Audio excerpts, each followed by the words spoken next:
بسم اللہ الرحمن الرحیم۔ السلام علیکم ورحمۃ اللہ وبرکاتہ۔ ترکھان دکان بند کر کے گھر گیا تو کہیں سے گھومتا پھرتا ایک سیاہ کوبرا ناگ اس کی ورکشاپ میں گھس آیا۔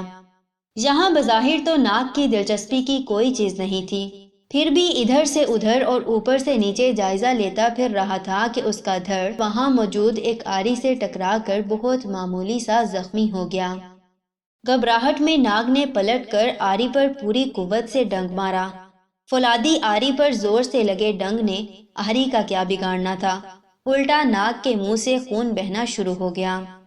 اس بار غصے اور تکبر میں ناگ نے اپنی سوچ کے مطابق آری کے گرد لپٹ کر اسے جکڑ کر اور دم گھونٹ کر مارنے کی پوری کوشش کر ڈالی۔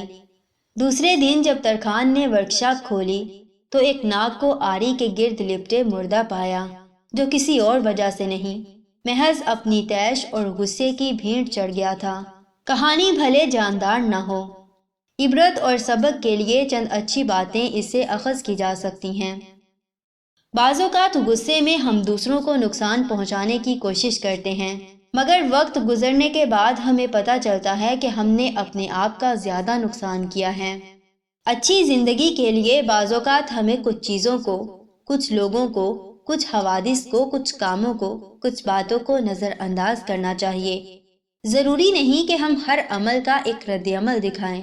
ہمارے کچھ رد عمل ہمیں محض نقصان ہی دیں گے، بلکہ ہو سکتا ہے کہ ہماری جان بھی لے لیں۔ جزاکم اللہ خیر و احسن الجزا فی الدنیا والآخرہ۔ السلام علیکم ورحمۃ اللہ وبرکاتہ۔